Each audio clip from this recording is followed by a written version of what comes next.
दोस्तों नमस्कार, मैं हूं दीपक और आप देख रहे हैं आपका अपना चैनल यू ऑफ एजुकेशन। और एक बार फिर से हमारे साथ हमारे सुपर 50 बच्चे मौजूद हैं।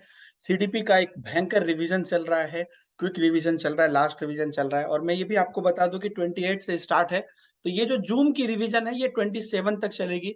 तब तक में हम लोग हर चीज कवर करने की पूरी कोशिश करेंगे, क्योंकि उसके बाद फिर किसी न किसी का एग्जाम रहेगा, तो तब हम लोग ज्यादा से ज्यादा प्रैक्टिस करेंगे यूट्यूब पर। तो ये रिवीजन हम लोग कोशिश करेंगे 27 तक कंप्लीट हो जाए, ताकि सब कुछ एक सिस्टमैटिक वे में चले।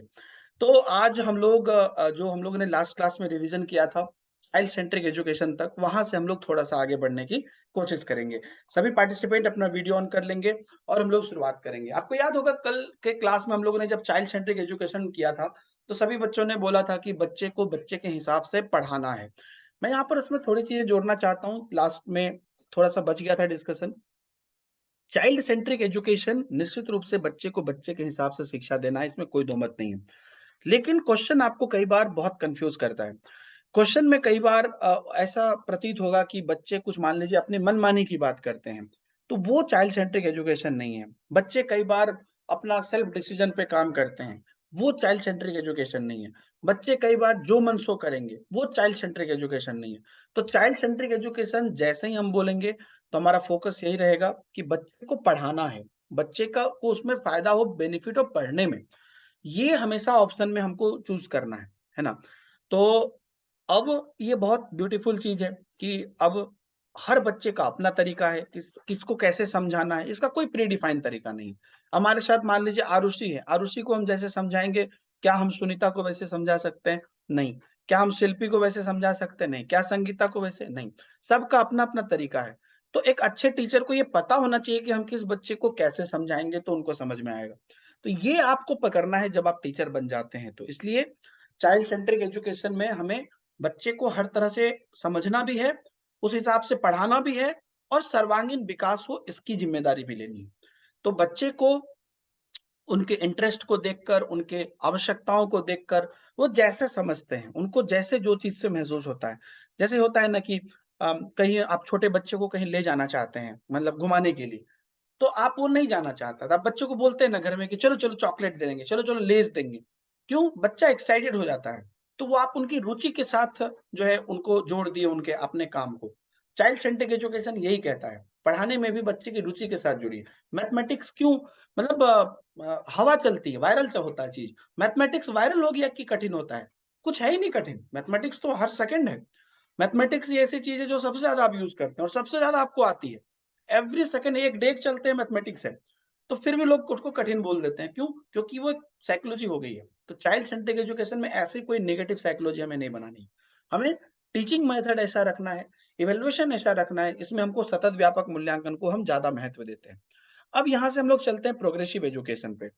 तो चाइल्ड सेंट्रिक एजुकेशन करा दिया, तो अब मेरा प्रोग्रेसिव एजुकेशन से क्या उम्मीद है? कोई बताना चाहेंगे इस पर? प्रोग्रेसिव एजुकेशन से हम क्या उम्मीद कर सकते हैं? जो बताना चाहेंगे ऐसे करके रेज हैंड कर देंगे, है ना।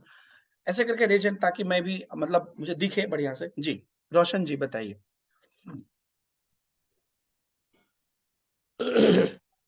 सर, प्रोग्रेसिव एजुकेशन में ये होता है कि बच्चे को किस तरह से प्रोग्रेस कराया जाए, उसको किस तरह से आगे बढ़ाया जाए ताकि उसका संपूर्ण विकास हो सके। इस बात पे बल दिया जाता है। जैसे इसको वर्ड से ही पता चलता है, जी प्रोग्रेसिव अर्थात बच्चे को प्रोग्रेस कराना, मतलब जिस लेवल पे वो है उससे उसको उसके लेवल के ऊपर उठाना, उसके आगे बढ़ाना sir. Excellent progressive excellent. Education. जी रीता पाल आपको जा रहा है बार बार अनम्यूट करने के लिए, जैसे ही जाए तो तुरंत अनम्यूट कर दिया करिए प्लीज। बताइए। हेलो सर, प्रगतिशील शिक्षा में ये होता है कि बच्चे को जो है जैसी पाठचर्या होती है बच्चों की, उसी के अकॉर्डिंग ही बच्चों को पढ़ाना चाहिए। हम्म हम्म क्योंकि बच्चे जो है मान लीजिए अगर वो इजी लैंग्वेज में सीख रहे हैं तो उनको इजी लैंग्वेज में ही सिखाना चाहिए, ना जी कि जो है कोई कठिन भाषा सिखानी चाहिए, और उनको गतिविधियों के माध्यम से सिखाना चाहिए। Okay okay. संगीता पाल आपका इस पे क्या पॉइंट ऑफ व्यू है? सर, प्रगतिशील शिक्षा का मेन उद्देश्य यही होता है कि बच्चे की योग्यता, जो उसकी एबिलिटी है, उसका विकास करना। और हम्म इसमें जॉन डी महत्वपूर्ण भूमिका निभाई है। उनका मानना था कि जो शिक्षा होती है ना, वो बच्चे के लिए होती है, बच्चा शिक्षा के लिए नहीं होता है। तो इसमें करेक्ट। हमें बच्चे को कैसे करके किस प्रकार की गतिविधि से उसे और बेहतर करा जाए, ये प्रगतिशील शिक्षा में है। जी, श्रेया गुप्ता, आप कुछ इसमें ऐड कर। जी सर, जो प्रगतिशील शिक्षा होती है उसके पहले का स्टेप होता है चाइल्ड सेंट्रिक एजुकेशन। जो बच्चे को अगर हमने बाल केंद्रित शिक्षा दी है, उनकी रुचि और योग्यता के अनुसार जो शिक्षा दी, उसके बाद बच्चे ने क्या प्रगति की है। प्रगतिशील शिक्षा में हम देखते हैं कि बच्चे को हमने उसके अकॉर्डिंग तो काम करा, लेकिन बच्चे ने प्रगति की है कि नहीं की है। जैसे संगीता जी ने अभी कहा कि जो है शिक्षा है बच्चों के लिए होती है, बच्चे शिक्षा के लिए नहीं। तो जो शिक्षा है वो बच्चे के अकॉर्डिंग तो होगी, लेकिन बच्चे ने कितना प्रोग्रेस कर लिया है, अब वो एक स्टेप आगे आए हैं कि नहीं आ पाए हैं, ये हम देखते देखिए, हैं सर। बिल्कुल बिल्कुल। देखिए, एक लाइन में ही मैं बोलना चाहूंगा, जो मैंने अपनी किताब में भी लिखा था, कि प्रगतिशील शिक्षा का एकमात्र उद्देश्य बच्चे के पावर का डेवलपमेंट करना है, बच्चे के शक्ति का विकास करना है। उस शक्ति में हर चीज आ जाएगी, जिस भी प्रकार की शक्ति है, वो पढ़ने की, लिखने की, समझने की, एनालिसिस करने की, कैसे भी शक्ति का विकास हो। चाइल्ड सेंट्रिक एजुकेशन में हम इनपुट पे बात करते हैं, प्रोग्रेसिव एजुकेशन में हम आउटपुट पे बात करते हैं। इनपुट चाइल्ड सेंट्रिक एजुकेशन में भी हम बात कर रहे थे, रुचि क्या होना चाहिए, इसमें बच्चे का रुचि की आवश्यकता को कैसे देखना है, बच्चे को कैसे समझना है, कैसे ये भी ध्यान रखना है कि पढ़ाई ना छूटे, इन सब चीज को ध्यान में रखना है। तो लेकिन जब प्रोग्रेसिव एजुकेशन की हम बात करेंगे, तो हम ये करेंगे कि इन सब से फायदा क्या हुआ। अगर आप एज ए टीचर हर काम को बढ़िया से कर लिए, लेकिन अल्टीमेटली आप देख रहे हैं कि बच्चे को कुछ बेनिफिट नहीं हुआ, तो progressive education equal to zero. तो हमें उनके पावर को देखना है कि उनका पावर डेवलप हुआ कि नहीं, उनके अंदर शक्ति का विकास हुआ कि नहीं, उनके अंदर योग्यता का विकास हुआ कि नहीं। निश्चित रूप से चाइल्ड सेंट्रिक एजुकेशन इसके शैडो में हमेशा रहता है, because without child centric education हम प्रोग्रेस की कल्पना ही नहीं कर सकते हैं। लेकिन इसको यूनिवर्सलाइजेशन करने की भी बात की जाती है कि हर बच्चा प्रोग्रेस करे। आप ऐसा मतलब, अब जैसे कि यहाँ पर जितने बच्चे हैं सब एक लेवल पे नहीं है, जो यहाँ पे है वो यहाँ से ऊपर जाए, जो यहाँ पे है वो यहाँ से ऊपर जाए। तो ऐसा नहीं है कि अगर ये वाला बच्चा इसके बराबर नहीं जा पाया तो वो प्रोग्रेस नहीं हुआ, ऐसा नहीं है। इसका प्रोग्रेस हुआ, इसके हिसाब से आगे बढ़ा। इसको क्लैरिटी के साथ समझेंगे तो आपको कभी भी किसी बच्चे को आप छोटा नहीं समझेंगे। एक बच्चा अपने कंपैरेटिवली आगे बढ़ रहा है कि नहीं बढ़ रहा है, ये प्रोग्रेसिव एजुकेशन है। और ये मुख्यतः मेनली हमेशा आपको क्वेश्चन में पूछा जाएगा। जॉन डीवी ने बिल्कुल इसकी अवधारणा दी थी, जिन्होंने बहुत ही बेसिक से इसको समझाया था कि प्रोग्रेस करना यानी बच्चे के मस्तिष्क, बुद्धि, ज्ञान, बच्चे की जो बेसिक नेचर है, बेसिक नेचर भी बदलती है ना। जैसे कि एक बोलने का एटिकेट्स होता है। आप देखिएगा कि जैसे जैसे आप अच्छे अच्छे एटिकेट सीखते हैं, तो कोई इंसान थोड़ी सी भी अगर कोई गलती करता है तो उसके ऑटोमेटिक मुंह से निकलता है, oh sorry, oh excuse me. तो ये क्या है, ये आपने एक बेसिक एटिकेट सीखा, पहले आप नहीं जानते थे, तो ये एक तरह का आउटपुट में दिख रहा है, तो वो प्रोग्रेस हुआ। बहुत चीज जानते हैं, हमको सब पता है, लेकिन हम कर नहीं कुछ रहे हैं, तो हमारा प्रोग्रेस नहीं हुआ, क्योंकि हमने उसको बेसिकली, मेरी लर्निंग जो है वो मेरे बिहेवियर में नहीं आई, तो प्रोग्रेस नहीं हुआ। तो ये एक्चुअल चीज है प्रोग्रेस का, प्रोग्रेसिव एजुकेशन का, जिस पर कि इतना भी आप थ्योरी पढ़ लीजिए, मेन आपको यही बात समझनी थी। अब यहाँ पे देखिएगा, इसके आगे जैसे हम चलते हैं, इंटेलिजेंसी इसके आगे हमारा एक इंपॉर्टेंट चैप्टर आता है प्रोग्रेसिव एजुकेशन के साथ। इंटेलिजेंसी में एक स्टेटमेंट दिया है कि टर्मन ने दिया है कि बुद्धि जो है वो अमूर्त अमूर्त विचारों के संदर्भ में सोचने की योग्यता है। ये फोर्थ फेमस स्टेटमेंट है, आपने सुना होगा। जो अमूर्त विचार है हमारे, जो एब्स्ट्रैक्ट थिंकिंग है, मतलब जो हमारे सामने चीजें हैं नहीं, उसके बारे में सोचने की योग्यता है। मैं अपने तरफ से आपको ओवरऑल बुद्धि के बारे में बताऊं, तो मुझे इतना लगता है कि जीवन में कोई भी जब हम काम करते हैं ना, जो बीने ने बोला ना, एक खंड बुद्धि, जीवन में हम कोई भी काम करते हैं ना, तो हम उसमें अपना बेस्ट देने की कोशिश करते हैं। कोई भी ऐसा इंसान सोचता है कि नहीं, अभी हम दीपक सर के क्लास में आए हैं ना, तो हमने ईवीएस में वो बात पढ़ी थी, वो बुद्धि यहाँ नहीं लगाएंगे। अगर कोई चीज जुड़ी हुई मिलती है तो ऑटोमेटिकली आपकी बुद्धि यहाँ यूज हो जाती है। यस या नो? आपको लगाना भी नहीं पड़ता है, आपका दिमाग को, अभी मैं एक वर्ड बोलूंगा, कोई वर्ड, तो कल मैं इसे पढ़ा रहा था, मैंने पढ़ाते पढ़ाते बोला कि ये चीज कहाँ से जुड़ती हुई लग रही है, कि 5 साल में 7 साल में बच्चा सिर्फ अपने बारे में सोच रहा है। कोई टॉपिक पढ़ा रहा था, तुरंत सबने बोल दिया कि सर ये कोहलबक कपूर परंपरागत पे जा रहा है।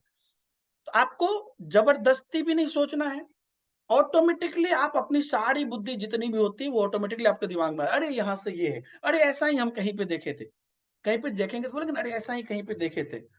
तो वो क्या है, ऑटोमेटिकली बुद्धि उसमें चली जाती है। तो इंटेलिजेंसी किसी चीज को सोचना, एनालिसिस करना, सिंथेसिस करना, किसी भी चीज पर डीप डाउन में उस पर थिंकिंग करना, ये ऑटोमेटिक होता है जब आपके पास जितनी भी नॉलेज है उसके हिसाब से आप करते हैं। लेकिन अलग अलग सिद्धांत है, तो हम उस पर जरूर बात करेंगे क्योंकि वो पूछा जाता है।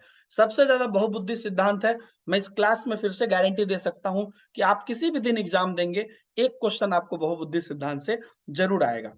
तो यहाँ पर वहां पर हम चलेंगे, लेकिन उससे पहले जो मेजर सिद्धांत है, सारे सिद्धांत को डिटेल में देखने की अब जरूरत नहीं है रिविजन के टाइम पर। मैं बस चाहता हूं कि एक कारक और द्विकारक सिद्धांत पहले हम लोग इस पे डिस्कस करें, तब आगे चलेंगे। कौन इस पे डिस्कस करने के लिए तैयार है? एक कारक और द्विकारक सिद्धांत, एनीबडी? संगीता पाल, प्रीति कुमारी बताइए। यस सर, एक कारक सिद्धांत के बारे में बता रहे सर। एक कारक सिद्धांत अल्फ्रेड बिने ने दिया और इसका समर्थन टर्मन और स्टर्न ने किया था। एक्सेलेंट। उन्होंने बताया कि बुद्धि एक कारक सिद्धांत है, इसमें और द्विकारक सिद्धांत हमारे स्पीयरमैन ने दिया है। इसमें जी कारक और एस कारक होते हैं। स्पीयरमैन ने यह भी बताया है कि जिस व्यक्ति में सामान्य कारक जितना अधिक होता है, वह व्यक्ति उतना ही अधिक बुद्धिमान होता है। जी यहाँ सर, से एक कारक जो सिद्धांत, हाँ जी बताइए। सर उन्होंने बताया है एक कारक सिद्धांत जो बिने ने दिया है, उन्होंने कहा है कि बुद्धि एक खंड होती है, इसे बांटा नहीं जा सकता है। और जो स्पीयरमैन ने दिया, उन्होंने जर्नल और स्पेसिफिक दिया, और फिर इसी के आधार पर उन्होंने त्रिकारक सिद्धांत भी दिया, जिसमें उन्होंने दोनों को समाहित किया। और ये बिल्कुल सही बोल रहे हैं कि उसमें सामान्य योग्यता होती है, लेकिन उसके अतिरिक्त कुछ विशिष्टता भी होती है जो हमें यूनिक बनाती है। Okay, very good. ओके, तो कोई भी इंसान किस आधार पर बुद्धिमान कहा जाता है? ये एक बार मैंने पढ़ाया था आपको स्पीयरमैन के कारक में। सामान्य योग्यता के आधार जी पर कि सर, विशिष्ट योग्यता के आधार पर? पर सामान्य योग्यता रहती है हमेशा, वो कभी बदलती नहीं है। मैं और पूछ रहा हूँ, अगर मेरा क्वेश्चन ये है कि किस आधार पर? विशिष्टता के आधार पर कोई भी व्यक्ति बुद्धिमान। नहीं, यही मैं आप लोग को समझाया था, ये गलत है। मैंने आपको अब ये आप लोग को ये बताया भी था, याद होगा कि आपके अंदर कोई अगर विशिष्ट योग्यता है, वो तो है ही। मान लीजिए मुझे कीबोर्ड बजाने आता है, आप लोग जानते हैं कैसियो में बजाता हूँ, वो मेरी विशिष्टता है ही, तो मैं उसके कारण बुद्धिमान नहीं होऊंगा, वो मेरा यूनिकनेस है। सामान्य काम को मैं बाकी लोगों से कितना बेटर करता हूँ, उसमें मेरा कंपेयर होगा कि मेरी आईक्यू या मेरी चीजें बाकियों से कितनी तेज है। जो मेरे में स्पेशल है वो तो आपने मान ही लिया स्पेशल है, वो तो कंपेरिजन का चीज ही नहीं है। लेकिन मैं ज्यादा बुद्धिमान उन चीज में माना जाऊंगा जब जो काम सब लोग कर रहे हैं उसको अगर मैं बेटर तरीके से करता हूं। इसलिए उन्होंने कहा था कि सामान्य योग्यता की मात्रा जितनी अधिक होगी, इंसान उतना ही बुद्धिमान होगा। ठीक है, इसके बाद हम लोग आएंगे बहुकारक पे। बहुकारक सिद्धांत पर कौन बात करेंगे? जल्दी जल्दी रेजन करिए, टाइम हमारा जो है ज्यादा वेस्ट ना हो। जी बताइए। सब बहुकारक सिद्धांत गार्डनर ने दिया है। उन्होंने पहले 7 दिए हैं बहुकारक बुद्धि, और 2 बाद में और जोड़े हैं। बहुकारक सिद्धांत स्थानिक बुद्धि होता है, सांगीतिक बुद्धि होती है, और क्या है, और भी बहुत सारे ये हैं सर, बहुकारक का है? नाम नहीं याद आ रहा। ये बहुकारक का है? बहुबुद्धि सिद्धांत सर, बहुबुद्धि सिद्धांत सर। मैं बता रहा हूँ, बहुकारक सिद्धांत थॉर्नडाइक ने दिया है। उन्होंने कोई भी टाइप्स को मेंशन नहीं किया है, उन्होंने बस बोला कि बहुकारक बहुत सारे फैक्टर्स से मिलकर हमारी बुद्धि बनी होती है। My mind have lot of factors. मेरे एक बुद्धि में, मेरी एक इंटेलिजेंसी में बहुत सारे तत्व काम करते हैं, बहुत सारे फैक्टर्स काम करते हैं, है ना। और हर में कुछ न कुछ योग्यता होती है। समझ रहे ना कि आपका जितना भी माइंड है, चाहे आप खाना बनाते हैं, कहीं जाते हैं, गाड़ी चलाते हैं, पढ़ाई करते हैं, सब में कुछ न कुछ स्पेशलिटी है और सब में कुछ न कुछ सूक्ष्म योग्यता है जिसकी वजह से आप वो काम कर सकते हैं। तो इन्होंने बोला था कि सामान्य बुद्धि कुछ होता नहीं है ना। हर चीज अपने आप में यूनिक है। आप जान जाते हैं तो उसको आप सामान्य बुद्धि बोल देते हैं। ऐसे सामान्य कुछ नहीं होता है, सब चीज अपने आप में यूनिक है, ये बात इन्होंने बोला था। अब हम लोग अभी डायरेक्ट जंप करेंगे एक तो गिलफोर्ड के सिद्धांत पे। गिलफोर्ड का त्रिआयामी सिद्धांत कौन बताएगा? बहुबुद्धि सबसे लास्ट में करेंगे। बताइए श्रेया गुप्ता, गिलफोर्ड का त्रिआयामी सिद्धांत। जी सर, गिलफोर्ड ने 3 आयामी सिद्धांत दिया है, जिसमें होता है संक्रिया, विषय वस्तु और उत्पाद। इन्होंने बताया है कि जो बुद्धि होती है इन तीनों के आधार पर कार्य करती है। जी जी, तो संक्रिया, विषय वस्तु और उत्पाद, ये 3 पार्ट में उन्होंने बांटा। इसको समझने के लिए मैं हमेशा ऐसे ही समझाता हूँ कि आप ये समझिए कि जब भी आप चीज अभी पढ़ाई कर रहे हैं, कोई टॉपिक है तभी तो आप यहाँ पे जुड़े हैं ना, ऐसे ही तो नहीं जुड़े हैं। यहाँ पर हमको सीडीपी का रिवीजन करना है, ये हमारा विषय वस्तु है, ये टॉपिक का रिवीजन करना है, so that is our content. और उस पर हम लोग क्या कर रहे हैं? अभी एक्टिविटी कर रहे हैं, संक्रिया कर रहे हैं। तो हम लोग जो एक्टिविटी कर रहे हैं, वर्क कर रहे हैं, टाइम पर अलग अलग कार्य कर रहे हैं, ये संक्रिया हो गई। अब यहाँ से निकलेगा हमारा प्रोडक्ट। प्रोडक्ट क्या कि हमारी जो बुद्धि थोड़ी और बढ़ेगी। तो इन्होंने कोई टाइप्स में नहीं बांटे हैं, इन्होंने बुद्धि के प्रोसेस को बताया है कि कोई भी चीज जो आपके बुद्धि में आती है वो 3 प्रोसेस में आती है। विषय वस्तु रहता है, तब उस पर संक्रिया होती है और फिर वहां से कुछ उत्पाद निकलता है जो एक्चुअल में आपका माइंड की अंडरस्टैंडिंग है उस वो उत्पाद। तो वो उन्होंने बांटा। इसके बाद हम लोग चलेंगे गार्डनर के बहुबुद्धि सिद्धांत पे, जो मैं ही बताना चाहूंगा आप लोग को, ध्यान से सुनिएगा सब लोग। तो टोटल 7 प्रकार की बेसिक बुद्धि होती है, आप सभी लोग जानते हैं। इस पर निश्चित रूप से क्वेश्चन पूछेगा, आप किसी भी दिन एग्जाम देने जो आप देख लेना। सबसे पहले उन्होंने बोला भाषागत बुद्धि है, लिंग्विस्टिक इंटेलिजेंस। इसमें जो मैं भी बोल रहा हूं ना, तो ये क्षमता जो मेरे अंदर आई है वो भाषागत बुद्धि से हर व्यक्ति के पास होती है, लेकिन जो नेता लोग होते हैं या जो ऐसे लोग जो जो बोलने का जिनको यूज होता है, वो लोग भाषागत बुद्धि को ज्यादा यूज करते हैं अपने अंदर, है ना। कवि है, लेखक है, कहते हैं ना कि कवि हमेशा बोलते हैं, लेखक बोलते हैं, हमारे पास कलम की तलवार है और इसकी ऐसी धार होती है कि हम कुछ भी कर सकते हैं। तो वो एक भाषागत बुद्धि होती है। उसके बाद जो हमारा एक स्थानिक बुद्धि आता है, देशिक बुद्धि जिसको हम लोग बोलते हैं। आज भी मैंने क्वेश्चन कराया था, 4 जनवरी 2021 को ये ऑनलाइन एग्जाम में पूछा गया था कि देशिक बुद्धि कौन सा होता है, ऑप्शन में था वो। तो हम जो किसी भी चीज का इमेज अपने माइंड में बनाते हैं, चाहे वो किसी लोकेशन का हो, किसी पिक्चर का हो, किसी जगह का हो, है ना। आप रास्ते चलते हैं, मोबाइल में जीपीएस लगा के चलते हैं, तो आप देखिएगा कई बार अगल बगल 2-3 गली रहता है, लेकिन आपको पता रहता है कि नहीं वही गली में जाना है। तो ये जीपीएस की जो अंडरस्टैंडिंग है चीजों को, ये सब आपकी आती है। इसमें जो लोग मूर्तिकार होते हैं उनको भी पता रहता है कि नाक यहाँ पे बनाना है ना। आजकल एक चला है, कोई एक हीरो हीरोइन का फोटो दे देगा, उस पर जान के खराब फोटो बना देगा, बोलेगा मेरा पिक्चर कैसा लगा, देखो मेरा जो कलाकारी है वो कैसा लगा। तो वो तो चित्रकारी ढंग से किया नहीं, लेकिन जो रियल में चित्रकार होते हैं वो एकदम ज्वलंत बना देते हैं, वो लगता है कि एकदम में रियल है। तो ये लोग स्थानिक बुद्धि के ज्ञाता होते हैं, है ना। तो वो स्थानिक बुद्धि रखते हैं, जैसे कि विमान चालक हैं, उनको डायरेक्शन का रहता है, चित्रकार होते हैं, वस्तु बनाते हैं, है ना। वो सब इसके अंदर आते हैं। इसके बाद आता है हमारा शारीरिक गति संवेदी, बॉडी की एक्टिविटी से जो लोग काम करते हैं, और जिनका मेन काम ही वही है। आप बोलिएगा सर हम भी बॉडी की एक्टिविटी करते हैं, सब करते हैं, बर्तन मांजते हैं, पूरा ऐसे ऐसे बॉडी एक्टिव होता है, लेकिन मेनली जो वो काम ही करते हैं, है ना। वैसे में कौन कौन आएंगे, जो डांसर हैं, उनका काम ही है बॉडी को एक्टिव करके अपने कार्य को करना, तो वो लोग इसके अंदर आते हैं। जो स्पोर्ट्स पर्सन है ना, चाहे जो भी स्पोर्ट्स खेलते हो, वो लोग इसके अंतर्गत आते हैं। म्यूजिकल इंटेलिजेंस इसके अंतर्गत आता है, ये भी खूब पूछा जाता है। म्यूजिक की समझ रखने वाले, चाहे वो सिंगर हैं, चाहे वो म्यूजिक कंपोजर हैं, चाहे ऐसे लोग जो म्यूजिक को अच्छे से समझते हैं ना, जो जज बन के बैठते हैं आजकल, ऐसे तो सबको होती नहीं है, लेकिन जो भी है, सबको म्यूजिक की समझ जिनको भी है, वो म्यूजिक कंपोजर्स या सिंगर्स या जो भी लोग हैं, गाने वाले या सुनने वाले, समझने वाले, वो सब उसके अंतर्गत आते हैं।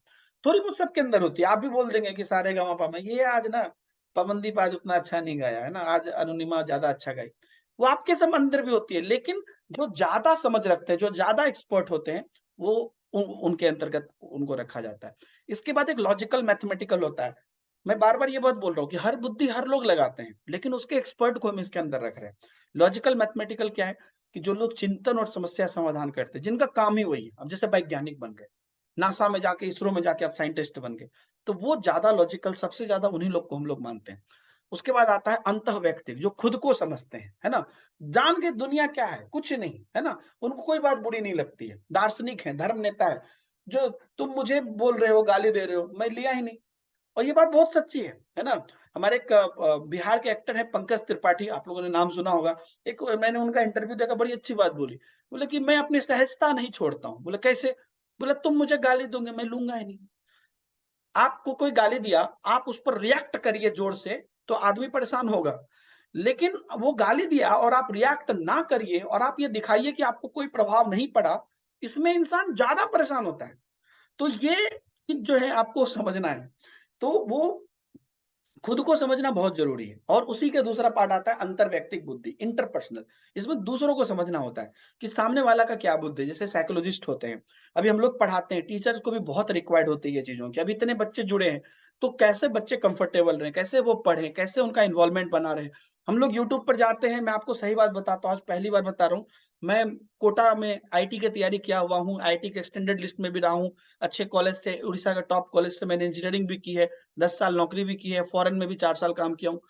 मैंने जहां पर भी ऐसे लोगों को जहां पर भी देखा है, जिनको भी मैं फॉलो कर रहा हूं, तो वो सभी लोग ऐसे थे कि जिनकी मैं अगर 30 मिनट की क्लास कर रहा हूं तो मेरा नजर नहीं रुक रहा है। मतलब वो पलक तक नहीं झपकने देते थे, उनकी पढ़ाई ऐसी होती थी। तो ये दूसरे को समझने की क्षमता है कि whenever you are a teacher, आप जब क्लासरूम में जाते हैं तो बच्चे को खिड़की के बाहर देखने का मन कर रहा है लेकिन वो देख नहीं पा रहा है। अरे समझ रहे हैं? तो ये चीज है, ये टीचर को अंतर्वैयक्तिक बुद्धि से आता है कि आप कैसे दूसरे को समझ पा रहे हो और उनको अपनी तरफ, अपनी बातों की तरफ कन्विंस कर पा रहे हैं। इसके बाद उन्होंने बाद में टोटल 7 था, बाद में 2 जोड़ा। एक जोड़ा प्रकृतिवादी, जिस पर इस बार खूब क्वेश्चन पूछा था। 2021 में दिखाऊंगा मैं आगे भी, खूब क्वेश्चन पूछा उन्होंने। जो नेचर की समझ रखते हैं ना, क्योंकि ये बाद में जुड़ा तो बहुत लोगों को पता नहीं था। जैसे पर्यटक होते हैं, किसान होते हैं, शिकारी होते हैं, आजकल के जो ये वाइल्ड लाइफ फोटोग्राफर्स होते हैं, ब्लॉगर्स होते हैं, इन लोगों को बेसिकली ज्यादा समझ होती है इनकी नेचर की, नेचुरलिस्टिक चीजों की। तो ये प्रकृतिवादी की श्रेणी में आते हैं, जो प्रकृति को समझते हैं कि कब क्या कैसे होगा। और एक लास्ट आता है एग्जिस्टेंशियल, अस्तित्ववादी, जिसमें कि अस्तित्व क्या है ना, लाइफ क्या है, ये कमोबेश अंतःवैयक्तिक एक्चुअल में कहिए तो उससे उसका बड़ा भाई है ये एक्चुअल एग्जिस्टेंस को समझ रहा है कि ये क्यों हो रहा है, ऐसा क्या है, इससे क्या फायदा होगा, इसका लॉन्ग टर्म क्या हो सकता है, विजन इनका क्लियर हो। जैसे भगवान गौतम बुद्ध हुए, तो ये सब लोग अस्तित्ववादी हुए, है ना। उसके लिए आपको अंतःवैयक्तिक होना जरूरी है, दुनिया को भी समझना जरूरी है, अंतर्व्यक्ति भी जरूरी है। लेकिन अस्तित्ववादी बहुत बड़ी चीज है। I am if you are telling I am an existential, मतलब आप एग्जिस्टेंस को समझते हैं। ये कहना इतना आसान नहीं है, हम लोग बहुत छोटे हैं उस सोच से, क्योंकि हमें हमेशा छोटी सी सेल्फिशनेस दिख जाती है, लेकिन एग्जिस्टेंशियल को बहुत बड़ी चीज पता होती है। वो छोटे मोटे लफड़े में नहीं फंसते, उनको वो फिलोसफर लोग इसके अंतर्गत होते हैं। तो ये गार्डनर की बहुबुद्धि है। इस पर आपको खूब क्वेश्चन पूछता है, ठीक है। तो ये तो आपको निश्चित रूप से पूछेगा। यहाँ पे इसके बाद एक टर्मन ने फॉर्मूला दिया था, उस फॉर्मूला को कोई मुझे समझा सकते हैं? बुद्धि लब्धि का, आईक्यू का, एनीबॉडी, फटाफट जल्दी जल्दी ऐसे हाथ रेज हैंड करिए, बताइए। संगीता पर। सर टर्मन ने जो बुद्धि दिया है कि बुद्धि लब्धि बराबर मानसिक आयु बटे वास्तविक आयु, यानी कि जितनी बच्चे की मेंटल एबिलिटी है उसको उसकी वास्तविक आयु जो अभी वो कर रहा है उससे डिवाइड करके कितना प्राप्त होता है, तो ये बुद्धि लब्धि होता है। लेकिन इसमें स्टर्न ने जी सर, इसमें बाद में इंटू 100 करके उस टाइम जो होता था उसकी मतलब फ्लेक्सिबल नहीं निकल पाती थी कि अप्रोक्सीमेट में आती थी, लेकिन जब बाद में उसमें अप्रोक्सीमेट में आते थे सर टर्मन की टर्मन स्टर्न ने पहले दिया था आईक्यू, टर्म दिया था, जिन्होंने दिया था IQ equal to MA divided by CA. Stern ने दिया, उसके बाद टर्मन ने उसको चेंज किया था IQ equal to MA divided by CA गुना 100। मानसिक आयु क्या होता है, इसको डिफाइन कर सकते हैं आप? सर मानसिक आयु है कि जितनी बच्चे की मेंटल एबिलिटी है वो मानसिक आयु होती है जी। आप 37 वर्ष के हैं, आपकी मेंटल एबिलिटी 40 वर्ष की भी हो सकती है, आपकी मेंटल एबिलिटी 30 वर्ष की हो सकती है। आप 15 वर्ष के हैं, आपकी मेंटल एबिलिटी 20 वर्ष की भी हो सकती है, 10 वर्ष की भी हो सकती है। 37 में बोला, सब ऐसे करके मुझे देखने लगे। चलिए आप 18 वर्ष के ही हैं, आपकी मेंटल एबिलिटी 20 वर्ष की भी हो सकती है, 25 वर्ष की भी हो सकती है, लेकिन आपकी मेंटल एबिलिटी कम भी हो सकती है। तो ये इसलिए मानसिक आयु आया। तो मैं भी जब पहली बार देखा था, मैं बोला कि भैया एक तो आयु पढ़ा, ये कौन सा आयु है? ये वो आयु है जो आपका माइंड कहता है। शरीर क्या कहता है वो हमारा रियल आयु है, लेकिन हमारा माइंड क्या कहता है वो भी एक आयु है ना, क्योंकि उसी की बेसिस पर हम आगे बढ़ते हैं। तो इसलिए मेंटल एज जिसको कि बीने ने खोजा था, उसको आगे स्टर्न ने बढ़ाया, और फिर लेकिन स्टर्न का मान्य नहीं हुआ। तो अगर पूछेगा बुद्धि लब्धि टर्म किसने दिया, तो स्टर्न ने दिया। बुद्धि लब्धि का फॉर्मूला किसने दिया, तो ऑब्वियसली जो टर्मन ने दिया था वही एक्सेप्ट हुआ था, तो हम लोग उसी को बोलते हैं। एक इसके बाद आता है जिसको कि मैं आज कवर कर लूंगा, वो आता है लैंग्वेज एंड थिंकिंग, है ना, भाषा और चिंतन। एक्चुअली ये सब बहुत व्यवहारिक चीज है, थ्योरी में पढ़ाने में हम इसको बहुत डिटेल में पढ़ा सकते हैं, लेकिन समझने में बहुत ही महीनता है। लैंग्वेज और हमारा थिंकिंग कैसे जुड़ा हुआ है, मैं रोशन जी आपसे ये चीज जानना चाहूंगा। लैंग्वेज और थिंकिंग कैसे जुड़ा है, थिंकिंग में लैंग्वेज का कैसे रोल है, या क्या कहते हैं लैंग्वेज में थिंकिंग का कैसे रोल? सर लैंग्वेज और थिंकिंग एक दूसरे से इंटर रिलेटेड है, क्योंकि आदमी जैसा सोचता है उसकी भाषा उसी तरह की होती है, या फिर हम बोल सकते हैं कि जैसा वो भाषा में बोलेगा वो सोच रहा होगा उसी तरह का, इसीलिए वो उसी तरह का भाषा का प्रयोग करेगा। जी जी, बिल्कुल बिल्कुल। और कोई इस पे कुछ अपनी जोड़ना चाहते हैं, क्योंकि ये तो एक टॉपिक ये नहीं, व्यवहारिक चीज है। आरुषि बताइए प्लीज।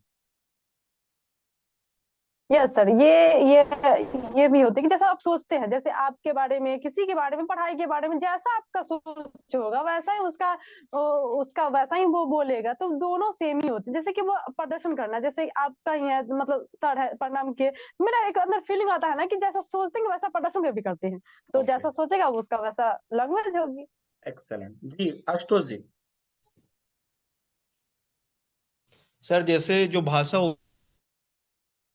जैसे भाषा के अंतर्गत क्या होता है कि हम अपने भाव प्रकट कर पाते हैं। जैसे हम तो एक ह्यूमन बीइंग है, हम अपने जो भाषा होती है अपने भाव को उसी के माध्यम से कह देते हैं। लेकिन जो जानवर होते हैं उनके पास ये चीजें नहीं होती। और जो चिंतनशीलता होती,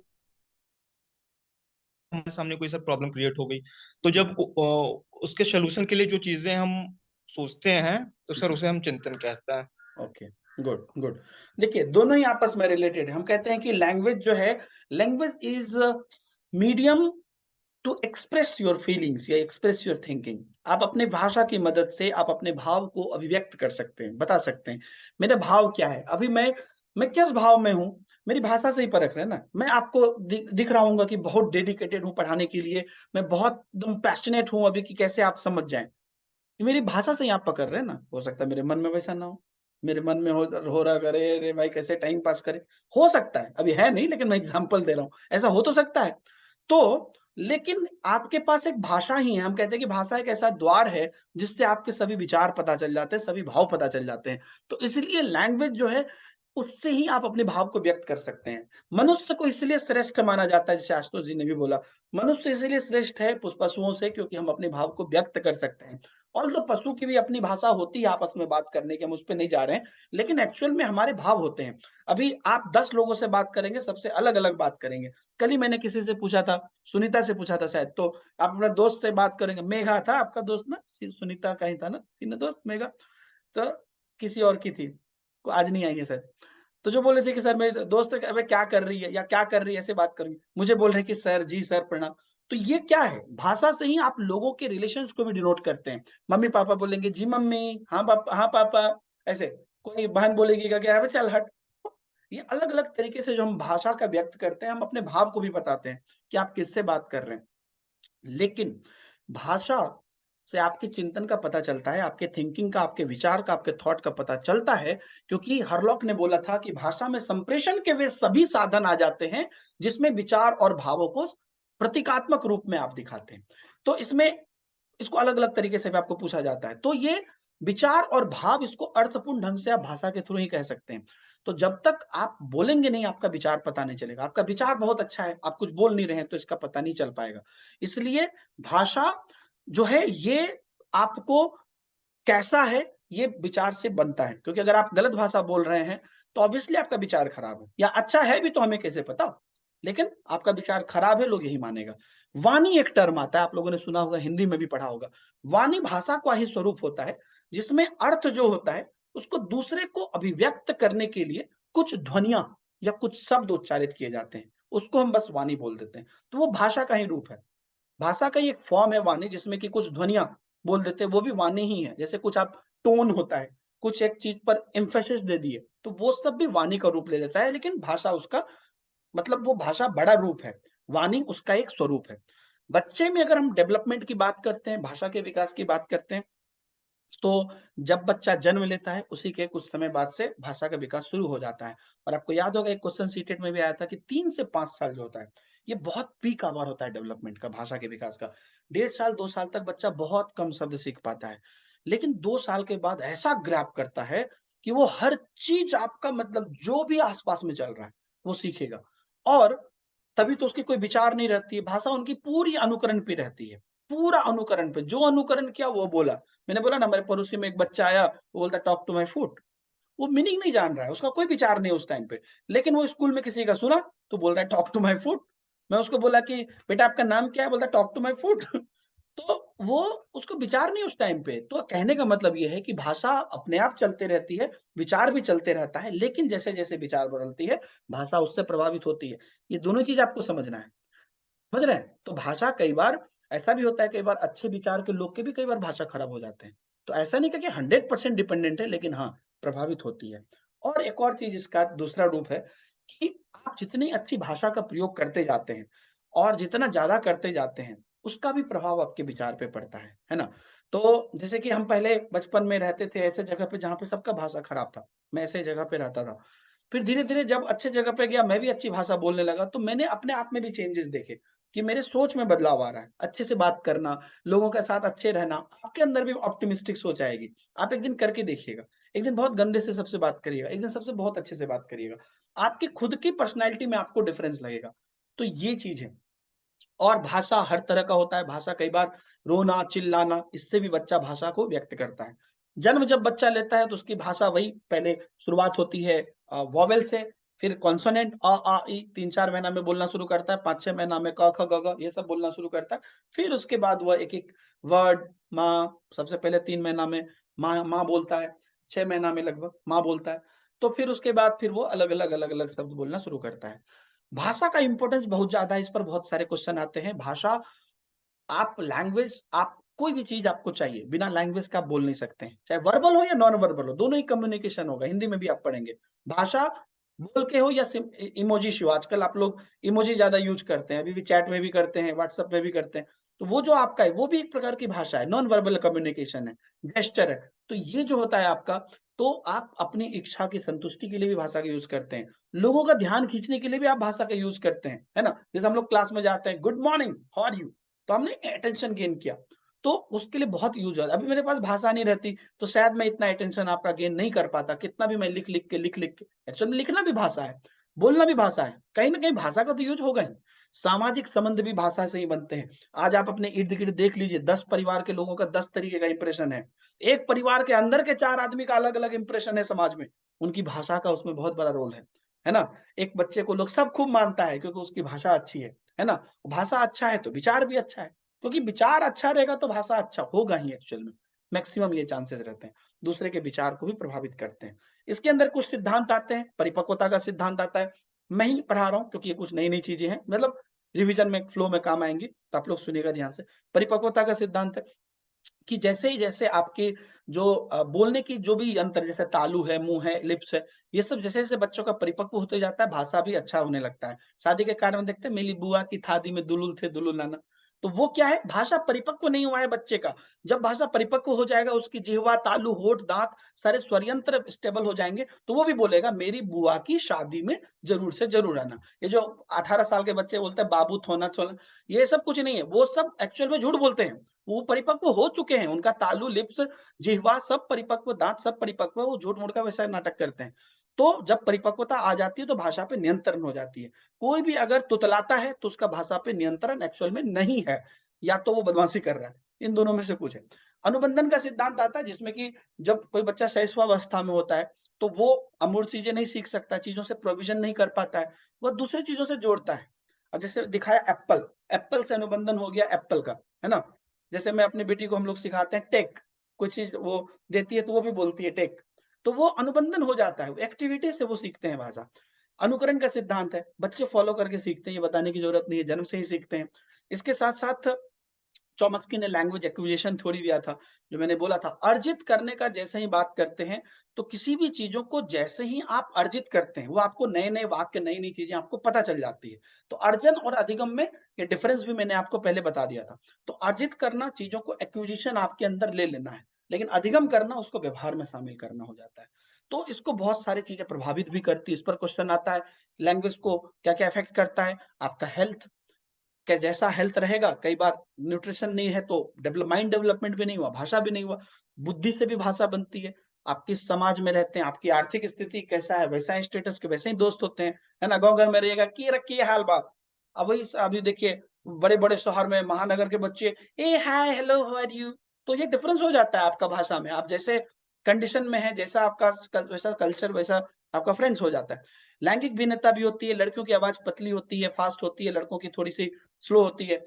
तो परिवार का आकार भी निर्भर करता है, जो कई बार बड़े परिवार के लोग रहते हैं, उसका अलग इम्पैक्ट रहता है, छोटे परिवार का अलग इम्पैक्ट रहता है ना? बहुत चीज़ ऐसी-ऐसी चीज़ें होती हैं, जैसे द्विभाषावाद है, कोई बच्चा है बिहार का, उसके पिताजी रहने लगे तमिलनाडु में, बच्चा अब बिहारी सीख रहा है, मैथिली सीख रहा है, भोजपुरी सीख रहा है, हिंदी सीख रहा है, अंग्रेजी सीख रहा है, तमिल सीख रहा है, सब एक साथ सीख रहा है। तो ये द्विभाषावाद, त्रिभाषावाद भी शुरू में ठीक नहीं है। बच्चे को ये सब चीजों से बचना चाहिए। और सबसे लास्ट में आता है परिपक्वता। परिपक्वता के साथ साथ भाषा बढ़ती जाएगी, जैसे जैसे हम परिपक्व होते जाएंगे वैसे वैसे बढ़ती जाएगी। तो ये सब कुछ हमारा भाषा और चिंतन एक दूसरे से रिलेटेड है। Thank you very much, see you in the next class. कल से हमारा टॉपिक जो होगा वो जेंडर डिस्क्रिमिनेशन इंक्लूसिव एजुकेशन पे चलेगा। बाय बाय, जय हिंद।